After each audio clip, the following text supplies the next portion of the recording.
Bismillahirrahmanirrahim. Assalamualaikum warahmatullahi wabarakatuh. Waalaikumsalam warahmatullahi wabarakatuh. Selamat siang semuanya. Siang. Bertemu dengan saya lagi ya pada minggu ini di materi mata kuliah belajar dan pembelajaran. Sebelum mulai pelajaran hari ini, marilah kita berdoa bersama-sama. Berdoa dimulai.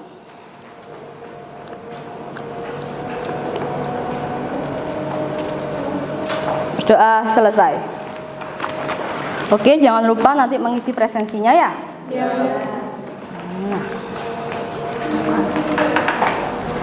Belajar dan pembelajaran.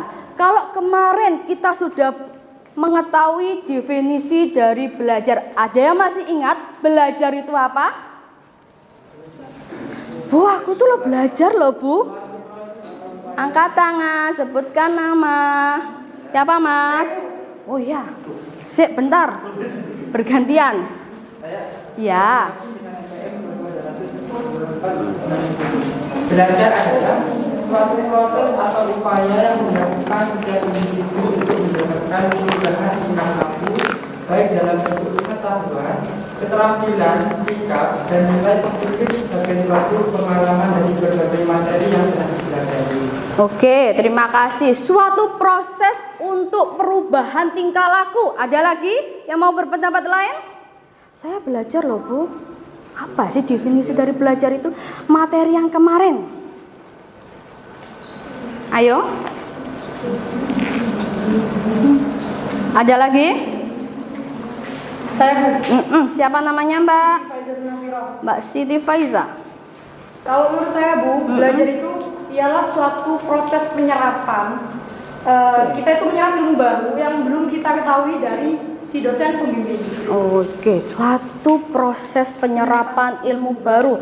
Tadi Anda katanya emas tingkah laku, katanya simbaknya suatu peristiwa penyerapan. Oke. Kalau pembelajaran sendiri? Pembelajaran. Masih ingat yang kemarin ada belajar dan pembelajaran? Oh iya, apa? Pembelajaran. Masih iya apa Mbak? Namanya dulu. Iya. Mbak Evi, ya. Pembelajaran merupakan proses yang kompleks dengan menghadirkan kegiatan belajar yang dirasakan oleh siswa serta kegiatan mengajar yang dirasakan oleh guru. Kalau belajar itu lebih menekannya itu ke siswa. Kalau pembelajaran itu lebih ke pengajarnya atau ke gurunya. Nah, untuk materi hari ini, tujuan pembelajaran yaitu mampu memahami konsep dasar belajar pembelajaran dan mampu memahami ragam metode pembelajaran. Belajar. Tadi sudah diterangkan oleh Masnya sama Mbak Siti. Belajar diartikan proses perubahan tingkah laku individu hasil interaksi dan lingkungannya. Penekanan dalam belajar itu terjadi pada siswanya. Kalau kalian sebagai siswa itu belajar, pembelajar itu adalah kalau pembelajaran itu adalah ke gurunya atau ke dosennya. Selanjutnya. Dan pembelajaran ini dapat diartikan sebagai upaya yang dilakukan dengan segala sengaja oleh pendidik dan yang menyebabkan peserta didik melakukan kegiatan belajar. Penekanannya ada di guru, di dosen. Beda ya, bisa membedakan antara belajar dan pembelajaran. Oke, lanjut. Ciri-ciri perilaku belajar. Yang pertama, perubahan tingkah laku secara sadar. Tek mabuk itu bukan berarti. Belajar. Umpama orang mabuk tiba-tiba dia bisa mengamalkan rumus-rumus statistik secara lengkap dan jelas. Oh, berarti dia bukan termasuk yang sadar. Perubahan bersifat kontinu dan fungsional. Kalian pertama waktu di PAUD, kalian belajar garis tegak, miring, bulat. Terus akhirnya di TK kalian belajar huruf A, B. Dan sekarang kalian kuliah, kalian sudah menulis dengan lancar, bahkan bisa dibaca oleh teman. Itu adalah merupakan ciri perilaku bersifat kontinu dan fungsional. Selanjutnya, perubahan permanen. Contohnya, kalau nangis permanen apa enggak? Enggak. Mari ya wis. Ada yang nangis selama 365 hari? Tidak. Tidak. Masuk sak galau-galau 365 hari tidak ada. Hari nangis sudah selesai, jebret sudah. Nangis termasuk tidak kontinu. Kalau tidak permanen, yang permanen adalah permanen itu apa sih artinya? Yang tetap, kekal. Belajar gitar, besoknya belajar lagi. Dan selanjutnya akhirnya bisa menggabungkan nada-nada, terus pianis, itu berarti termasuk kontinu. Positif ke aktif, jangan sampai negatif. Bertujuan dan berarah, perubahan seluruh aspek dan perubahan tingkah laku.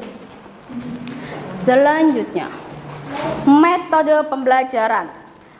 Masih ingat kemarin sudah saya spill, sudah saya di akhir pembelajaran itu sudah saya ajarkan, sudah saya kasih bocoran dengan metode-metode pembelajaran. Ada yang masih ingat? Apa aja? Iya, ada metode yang namanya ceramah. Ada lagi? Demonstrasi. Diskusi kelompok.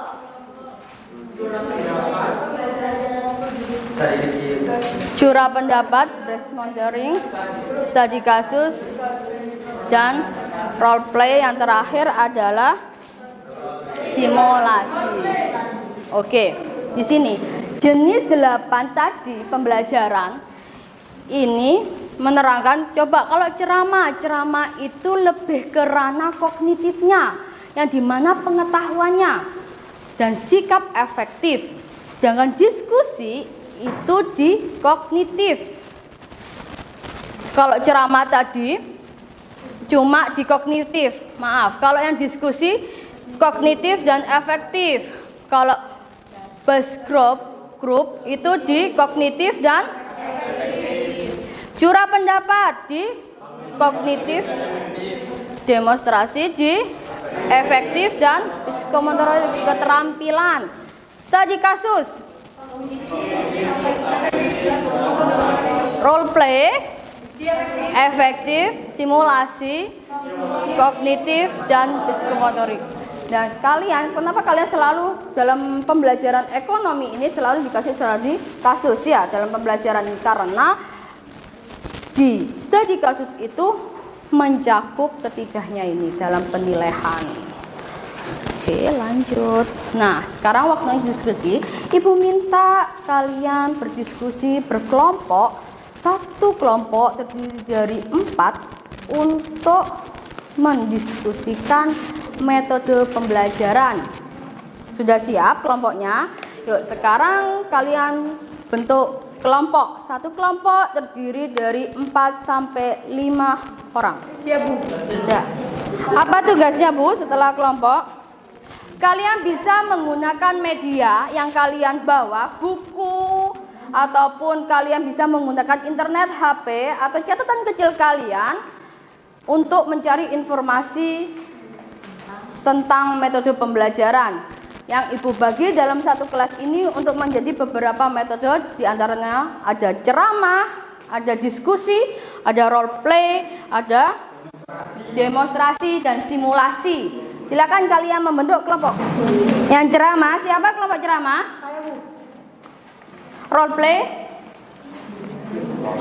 Role play. Curah pendapat. Curah pendapat. Curah pendapat. Simulasi. Studi kasus. Iya. Oh, sudah di kasus. Demonstrasi, diskusi. Sudah, kalian diskusikan apa sih metode di ceramah itu bagaimana, kelebihannya dari ceramah itu bagaimana, dan kekurangannya. Silakan kalian diskusikan dengan kelompok kalian. Nanti perwakilan kelompok bisa maju satu kelompok satu, dan nanti kelompok yang lain menyimak, menulis, serta mengajukan pertanyaan. Silakan kerjakan, Ibu kasih waktu 20 menit. Kalian boleh buka HP, boleh tanya ke temennya, buka buku-buku kalian, catatan kecil kalian, boleh buka HP, media yang ada di sekitar kalian boleh kalian gunakan.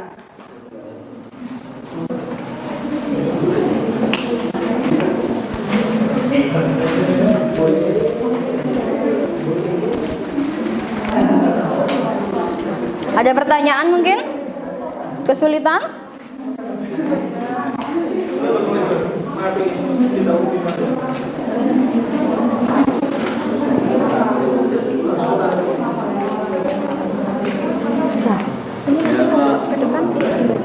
Dijelaskan sampai Ya, ambil intinya. Model ini tuh bagaimana demokrasi, jangan semuanya kan. Ambil salah satu yang kamu pahami dengan kelompok kamu, dan sekalian itu manfaatnya itu apa sih dengan mengadakan ini. Terus kelebihannya itu apa, kekurangannya itu apa. Kayaknya diambil intinya aja yang penting. Kamu paham dan kamu share ke teman-teman kalian. Ya, nanti teman-temannya boleh yang kelompoknya itu membantu menjawab apabila ada pertanyaan. Paham? Ini kan satu-satu. Perwakilan satu kelompok satu menerangkan di depan ya. Nanti tapi yang kelompok yang lainnya yaitu membantu menjawab. Gunakan media yang ada, boleh buka buku, boleh bertukar pikiran sama temennya. Cara mengatasinya, pertanyaan mungkin kamu bisa ke ceramah ya. Ceramah harus ada pertanyaan ini, barangkali kamu bisa.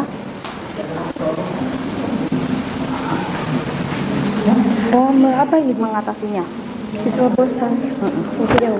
Ya, iya. Nanti kamu tanya. Sudah? Sudah. Oh, belum. Kurang 5 menit lagi. Ada kesulitan? Sudah.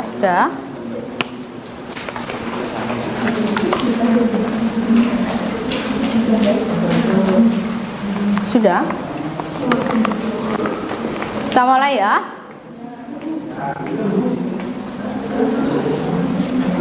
Belum?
Sudah.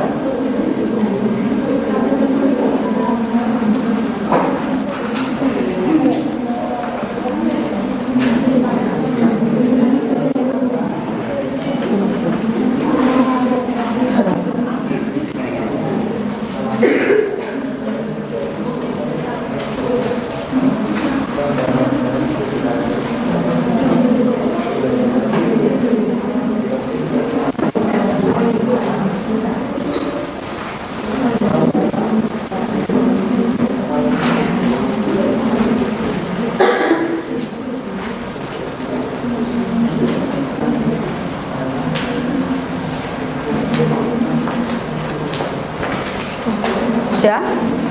Oke, sudah ya.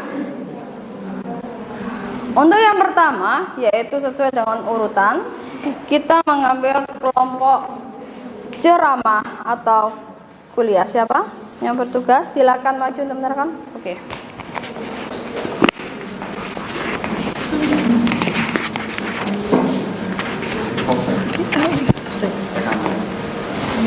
Oke, bismillahirrahmanirrahim. Assalamualaikum warahmatullahi wabarakatuh.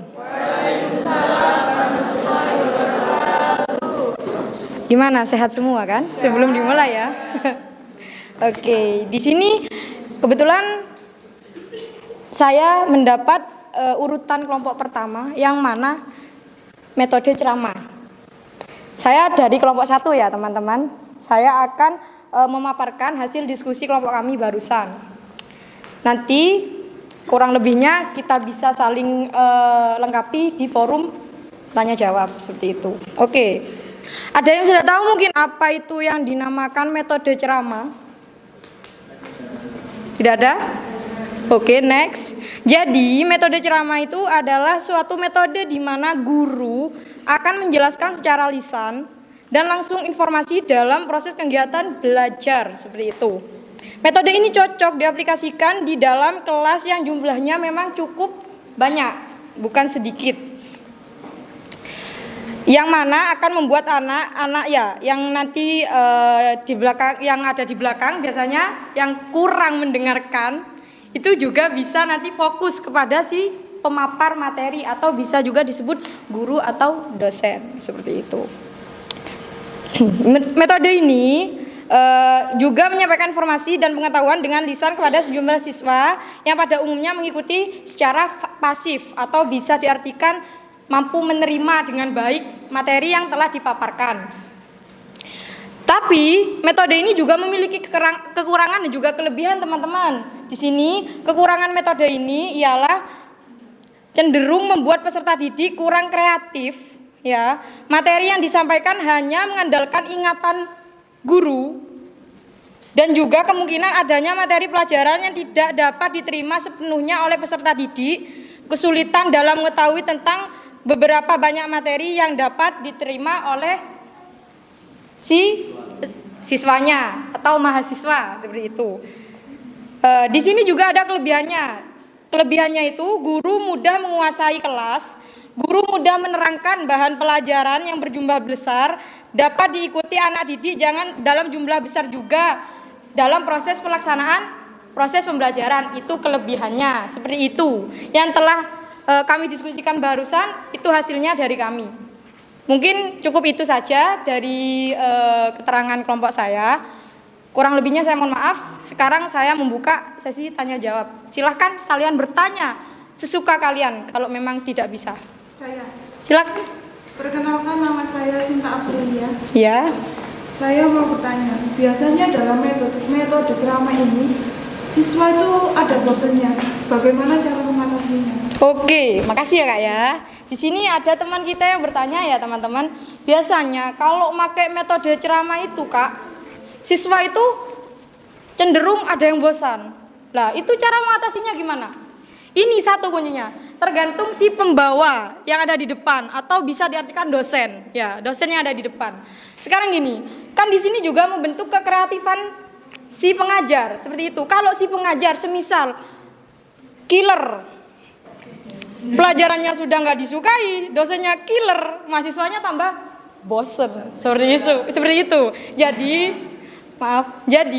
itu kita itu tergantung ke pribadi dosennya yang ada di depan. Dalam pengajarannya itu seperti apa, sekiranya siswanya itu tidak bosen. Jadi guru jangan terlalu killer, jangan terlalu baik, sedang-sedang saja dan bisa memaksimalkan dengan situasi kondisi yang ada di dalam kelas. Karena terkadang kalau terlalu baik siswanya mengentengkan, seperti itu. Jangan terlalu merengut juga ya, nggak baik gitu. Karena senyum guru itu adalah semangat murid, seperti itu kan. Kalau pakai senyum, otomatis muridnya itu mengikuti pembelajaran itu pasti akan senang, iya kan teman-teman. Kalau semisal gurunya aja udah nggak enak dari awal, aduh nggak suka, sudah datar terus, tugas numpuk, nggak baik itu. Terlalu ngasih banyak tugas juga nggak baik kepada murid seperti itu. Ya mungkin cukup seperti itu. Apa masih kurang atau gimana? Silakan. Kurang setuju dengan jawabannya. Iya, boleh. Iya silakan, boleh menyanggah kak. Guru itu jangan killer-killer ya. Iya iya. Nah, setiap orang itu memiliki karakter beda-beda. Iya Nah, misalnya guru tersebut memang dari bawaannya killer, iya ataupun ya apa ya, tidak disukai oleh guru gitu, iya itu jalan keluarnya gimana? Seperti kita sebagai apa generasi ini kan kita sebagai guru gitu kan. Nah, iya sebagai calon seorang guru ya. kita kan harus memilihkan juga bagaimana menurut kita nanti kalau sikap kita killer ataupun yang lain-lain, sementara killer itu adalah masuk dalam suatu karakter seseorang. Tersendiri. Oh, itu jadi cara pengatasinya ya? Seperti apa? Kalau seperti itu namanya manusia memang berbeda-beda ya sifatnya. Ada yang humoris, ada yang cuek, ada yang memang apa ya, kayak wow. Ya boleh juga. Itu cara mengatasinya sih kayaknya kembali ke pribadinya masing-masing Kak. Kalau seperti gini wes, masa kita mau hanya di apa ya, semisal kayak saya sifatnya kayak itu introvert sudah wes ya, introvert gak suka berbaur, atau mungkin sifat saya juga cuek kayak gitu. Selamanya kalau kita mengandalkan sifat kayak gitu, selamanya kita akan jadi orang seperti itu. Sedangkan ruang lingkup kita ini adalah seorang guru. Ya boleh sih guru seperti itu tegas supaya anak muridnya itu bisa menghargai. Karena yang pertama yang harus diutamakan kan al-adabu fauqal ilmi. Adab itu di atasnya ilmu. Seperti itu. Iya saya tahu itu. Tapi ya kalau kita terlalu tegas banget, otomatis ilmu yang diserap itu kayaknya lebih kurang juga. Cara pengatasinya ya kembali ke diri kita, introspeksi diri masing-masing. Jangan terlalu tegas juga, kasihan teman-temannya kakak. Kan seperti itu. Ya, silakan. Tapi pada di lapangan gitu. Iya. Itu banyak.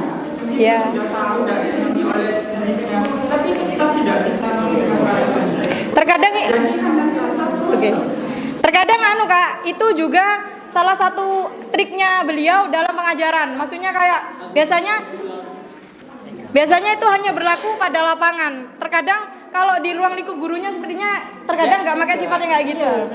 Karena mungkin dia itu pakai trik kayak gitu supaya lebih terlihat berbeda ya, maksudnya antara berbaur sama dalam proses pengajaran itu biar kelihatan berbeda seperti itu. Contohnya seperti kita ya. Saya dalam memaparkan materi sama bergurau dengan kalian di luar beda kan? Nggak harus sama. Seperti itu mungkin Kak. Gimana? Oke, bisa diterima. Terima kasih ya Kak ya.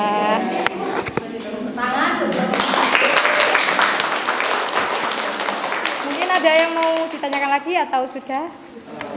Sudah. Terima kasih ya teman-teman. Semoga bermanfaat untuk kita sampai fiddin wa dunya wal akhirah.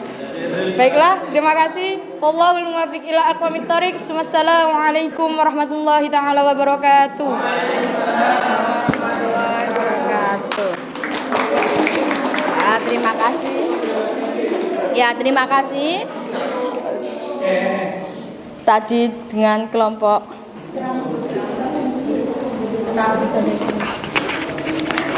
ceramah selanjutnya yaitu kita pilih yang mana ya? Role play, ya. Diajak, ya. Role play, sudah siap?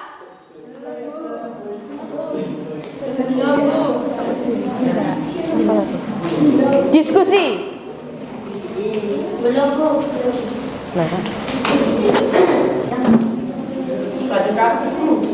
Studi kasus? Oke, silakan untuk studi kasus.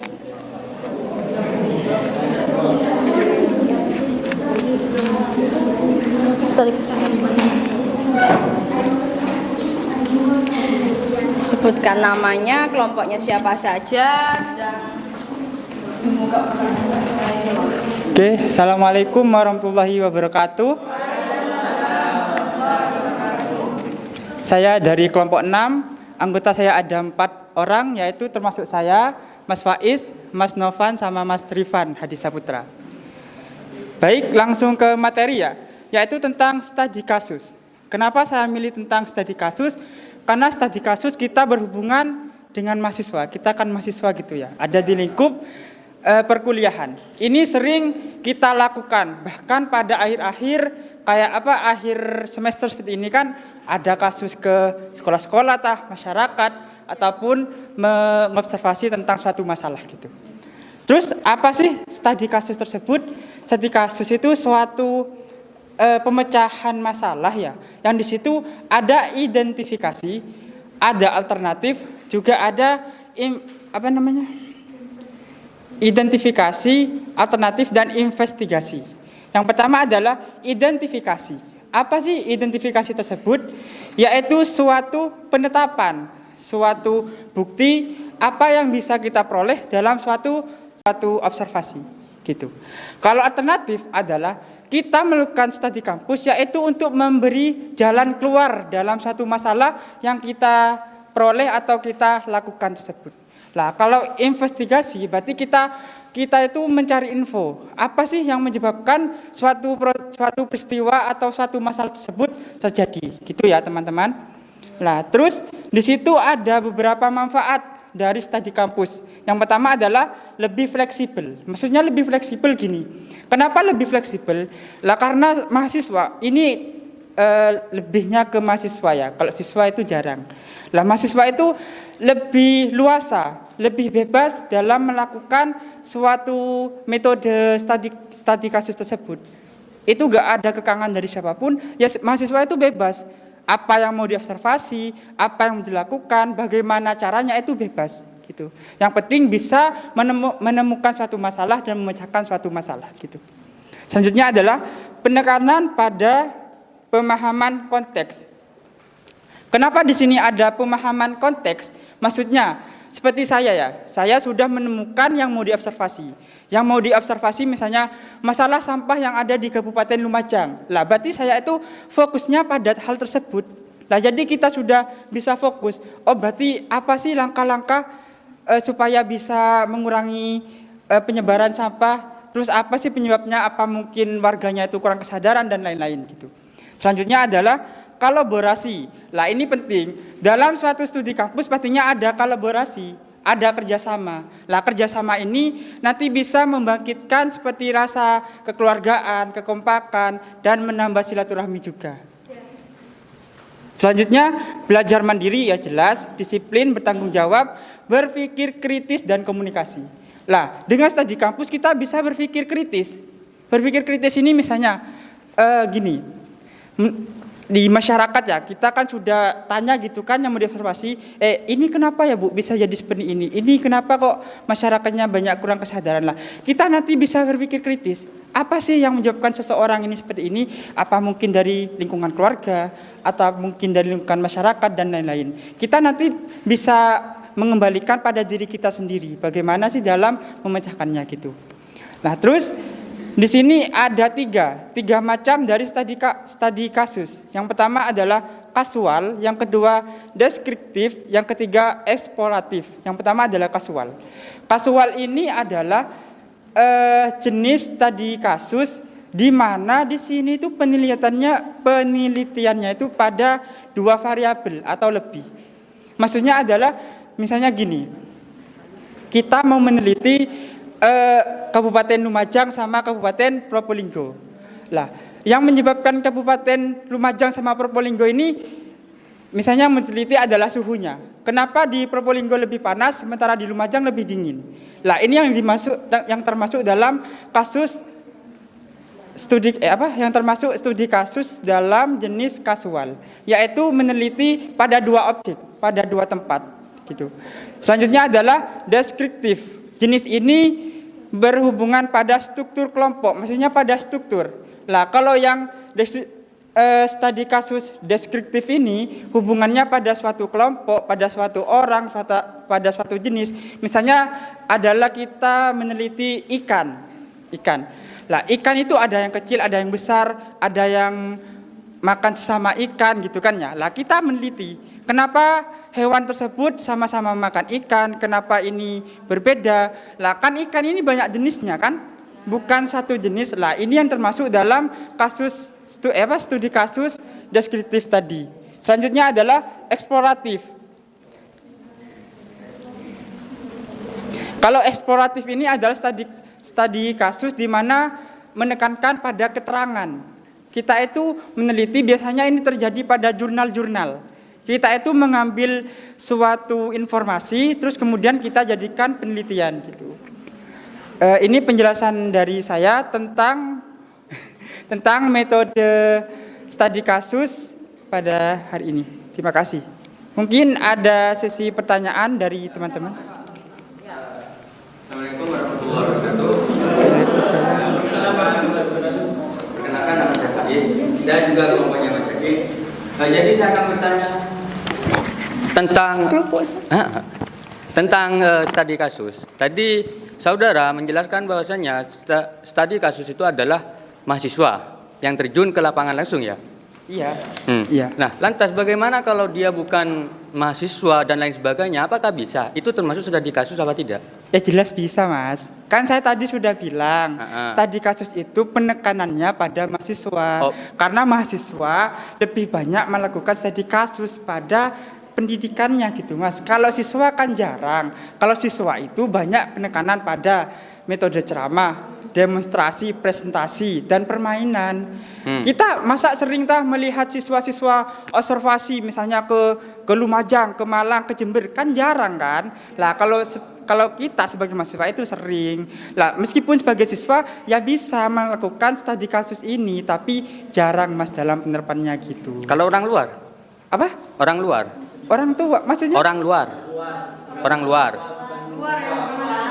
Orang luaran atau mahasiswa gitu. Siapapun bisa, Mas, melakukan studi kasus ini karena studi kasus ini tidak ada batasannya. Jadi siapapun bisa, meskipun Mas Faiz mau meneliti pacarnya ya bisa gitu loh. Ya. Bagaimana? Sudah ya? Kan maaf Kak ya, langsung perkenalan tak Bu? Langsung saja ya. Gini, barusan kan semuanya bisa melakukan studi kasus, cuma yang sering dilakukan penekanan itu mahasiswa. Nah, di sini berarti apakah studi kasus itu memang dapat diterapkan pada semua jenjang, semisal TK, PAUD dan lain sebagainya? Apakah itu juga bisa melakukan seperti itu? Kalau ke TK itu lebih lihat anunya, Mbak ya, lihat pada objeknya pisan. Subjeknya maksud saya, lihat ke orangnya gitu. Mungkin kalau TK itu memang studi kasus, tapi studi kasusnya itu dalam dalam bentuk kecil gitu. Misalnya seperti anak TK. Misalnya ya dari pengalaman saya kan pernah terjun ke pendidikan juga. Misalnya gini, kayak gurunya. Ayo anak-anak semua kita ke suatu alam, terus nanti lihat apa yang ada di sana, terus anak-anak semua gambar dan warnai, warna apa yang cocok. Lah ini masuk dalam studi kasus, yaitu membentuk suatu karakter, membentuk suatu mental yang ada pada diri seseorang supaya dia itu bisa bisa menilai, bisa menentukan apa sih yang cocok buat hal tersebut gitu. Oh ya, terima kasih. Iya, sama-sama. Bagaimana? Sudah selesai? Sudah. Baik ya, saya undur diri, saya Ainul Yakin. Mohon maaf jika ada kekurangan. Wassalamualaikum warahmatullahi wabarakatuh. Waalaikumsalam warahmatullahi wabarakatuh. Mungkin kelompok yang terakhir, silakan. Kelompok yang terakhir.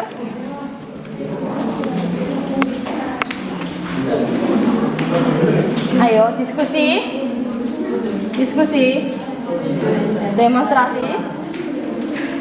Assalamualaikum warahmatullahi wabarakatuh. Di sini saya akan mewakilkan dari kelompok metode diskusi kelompok, di mana metode ini adalah mencakup dari per kelompok untuk mendiskusikan dan memecahkan masalah dalam suatu permasalahan. Metode diskusi kelompok ini yaitu saling bertukar pendapat dan mencari solusi untuk mencari permasalahan, untuk dijadikan pembelajaran dan lain sebagainya.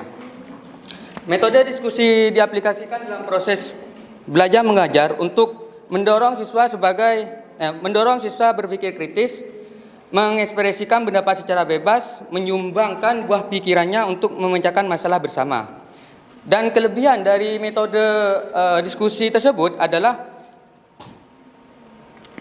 bahwasanya menyadarkan siswa untuk memecahkan masalah itu tidak harus dengan kekerasan, tapi bisa dengan berdiskusi per kelompok dan bisa diselesaikan di situ. Dan kedua, menyadarkan seorang pendidik atau mahasiswa dan lain sebagainya itu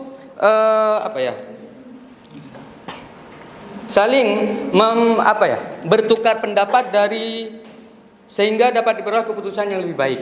Dan yang ketiga, membiasakan anak didik untuk mendengarkan pendapat orang lain sekalipun berbeda pendapatnya, yaitu seperti menghargai pendapat orang lain. Tidak terkadang kita akan terlalu ego untuk menjatuhkan orang tersebut, orang lain.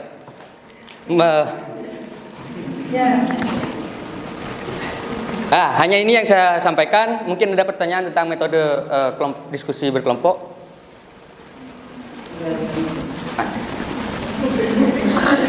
Oh iya, yakin. Yang mau tanya Pak Ida, di situ kan diskusi kelompok bisa memecahkan satu masalah dan bertukar pendapat.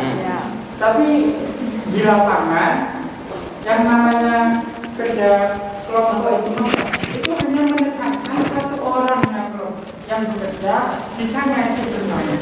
Ini kan diskusi, Mas. Nah, iya, Mas. Berarti kan kalau diskusi kelompok, berarti kan ada kegiatan kelompok kan? Tapi yang hanya itu hanya beberapa orang Mas yang bekerja. Sisanya itu hanya bermain hati dan lain-lain. Oh, oke. Mungkin Mbak Faiz yang menjawab. Oh, Mas Faiz. Ya. Kalau barusan itu maksudnya di dalam lapangan gak sama-sama kenyataan kayak gitu ya. Itu kembali lagi ke pribadinya masing-masingnya itu. Iya, perlu kesadaran itu. Biasanya memang banyak problemnya kayak gitu. Yang bekerja cuma sedikit, sedangkan yang lainnya enak-enakan kayak anak sultan seperti itu. Wah, ini Indonesia bos, seperti itu kan. Semuanya harus bekerja keras supaya berhasil. Nah itu ya cara penyelesaiannya kan namanya berkelompok itu bukan hanya menyelesaikan tugas, tapi bisa juga kita sharing dan juga menghargai yang namanya perbedaan. Namanya manusia kan juga memiliki perbedaan ego masing-masing. Jadi ya bisa saja itu diselesaikan secara ya nanti kita buat kelompok, misal kelompokan ada tugas, oke, nanti tapi diselingi juga membahas masalah itu secara ya dewasa, sudah besar kan seperti itu. Ya kalau anak TK berebut permen nggak nyapa 3 hari seperti itu, kita kan sudah dewasa. Jadi itu kembali ke pribadinya masing-masing. Jangan hanya pandai mengoreksi orang lain tapi tidak mampu introspeksi diri, itu nggak baik. Na'udzubillah min dzalik. Ya, terima kasih.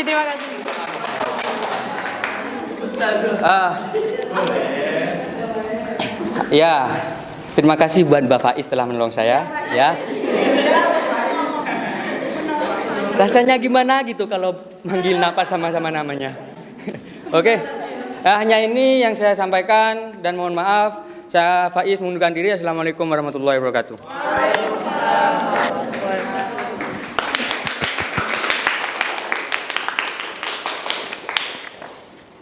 Kayaknya diskusi untuk hari ini cukup seru ya. Ya, cukup lapar. Oh iya. Oke, kita iya. Iya Bu. Siap. Usai perkuliahan. Usai perkuliahan. Oke, ini kita review. Metode ceramah memberikan informasi kepada peserta mengandalkan kekuatan fasilitator. Sesuai yang dikatakan tadi dengan menggunakan bahasa verbal dan bahasa tubuh. Diikuti banyak orang, tidak memerlukan banyak peralatan, penekanan pada hal yang lebih menarik perhatiannya. Negatifnya adalah peserta cenderung pasif dan tidak mengingat semua materi yang disampaikan, membosankan. Apabila ini kelemahannya ceramah, kalau sudah nggak hafal materi, matiku tuh di depan, matek. Seorang guru juga kayak gitu, materinya apa tidak dikuasai, matematika, ekonomi, kurva, mana ini kurva permintaan penawaran, salah. Karena apa? Tidak menguasai materi. Tanya jawab. Motivasi peserta agar muncul keinginan untuk bertanya menjawab pertanyaan diktator, dominan ini kognitif. Ada tanya jawab berarti ciri suatu kelas yang aktif, yang telinganya dipasang, berarti dia mendengarkan. Coba kalau nggak mendengarkan, dia tidak akan bertanya, soalnya tidak tahu apa yang dibicarakan di depan itu. Kayak gitu. Diskusi, pengalaman belajar didapat mulai tukar pikiran, pengalaman dan peserta. Tadi ada pertanyaan, Bu, kalau diskusi ada yang anak sultan yang nggak ngerjakan, itu tergantung kepada kepribadiannya. Betul. Bagaimana ketua di kelompok itu yang bertanggung jawab. Coba kalau ketua kelompoknya cerewet, dalam arti, ayo kamu harus mengerjakan, kalau enggak ya sudah. Kalau kamu nggak ngerjakan nggak dapat nilai. Disiplin, tidak akan terjadi ngeleot. Selanjutnya, positifnya, anggota kelompok terlibat aktif mengembangkan rasa tanggung jawab perorangan jika kelompok tersebut aktif. Perorangan mengembangkan rasa tanggung jawab perorangan, menimbulkan rasa percaya diri. Kalau di forum yang besar saya lebih nggak pede karena mesti banyak pertanyaan. Tapi kalau di kelompok kecil, wah, saya yang dominan. Aplikasi diskusi baik karena disampaikan secara orisinal, karena pemikirannya sendiri. Banyak menyita waktu karena tidak menemukan pokok pikiran. Pendapat A, B, C, D, E. Terus bagaimana? Belum menemukan jalan keluar atau benang merahnya. Itu yang membutuhkan waktu yang sangat lama. Oke, selanjutnya adalah role play, yang dimana memainkan sesuatu peran tertentu sehingga pemain harus mampu berbuat seperti peran yang dimainkan. Ini dalam ekonomi ini sangat berperan, maksudnya sangat penting. Biasanya menjadi konsumen, produsen, rumah tangga konsumen. Pernah apa enggak kalian kayak gitu waktu SMA? Seneng kan pembelajaran kayak gitu? Daripada gurunya ya sudah dibuka LKS-nya halaman 1, halaman 2 terus dikerjakan. Sudah nilainya dicoret-coret, kalian lebih paham materi yang apabila ada metode pembelajarannya kayak Robe. Oh, konsumen itu ternyata seperti itu loh, praktek. Oh, rumah tangga produsen.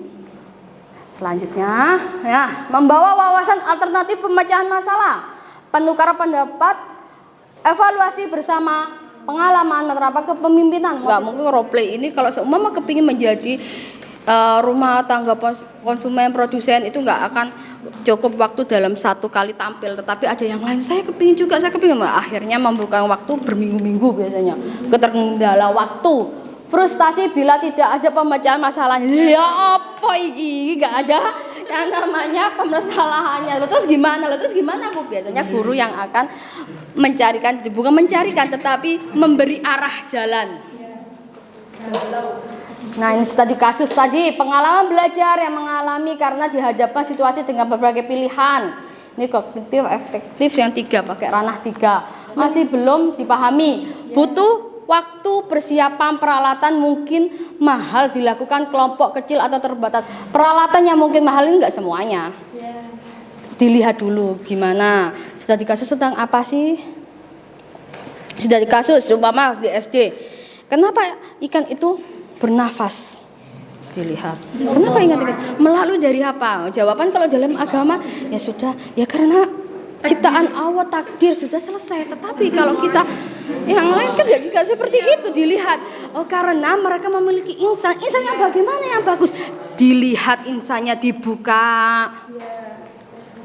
Selanjutnya, oke. Next. Role play sudah. Simulasi. Menentukan pemahaman, keterampilan bekerja dan mendorong peserta terlibat aktif mengambil keputusan. Memerlukan fasilitas yang khusus yang disediakan. Waktu lebih lama agar semua peserta berlatih menggunakan media persis dan situasi yang sebenarnya. Oke, selanjutnya kalian buka HP kalian semuanya. Dalam pembelajaran hari ini saya kirim soal kuis yang kalian kerjakan sekarang juga ya. Di grup WhatsApp. Oke, silakan kalian buka di grup kalian. saya kasih soalnya. Silakan kalian kerjakan dengan waktu 5 menit. Jangan lupa mengisi nama, kelas, dan NPM. Oke, jadi intinya di sini adalah peran guru, konektor, inspirator, informator, organisator, membimbing, demonstrator, pengolahan kelas, mediator, supervisor, dan evaluator. Oke, jiwa guru ini dimana metode pembelajaran yang kita pelajari hari ini lebih penting daripada materi pembelajaran. Tapi guru jauh lebih penting daripada metode. Guru adalah suatu yang penting, tapi jiwa guru lebih penting. Gimana? Materi pembelajaran, kalau kalian tidak bisa menyampaikan, apakah penting? Apa arti dari materi pembelajaran tersebut? Dan metode apabila guru tidak memiliki jiwa, tidak ada artinya. Guru yang baik adalah guru yang paham posisi dan paham karakter siswanya. Maunya apa siswa itu, mengarah kemana, dan pembelajaran, mata pelajaran yang saya bawa kan ini dibawa kemana agar anak didik saya ini paham dan menyerap apa yang saya terangkan. Sampai di sini, terima kasih untuk pembelajaran hari ini. Ketemu lagi dengan saya pertemuan minggu depan. Wassalamualaikum warahmatullahi wabarakatuh. See you next week.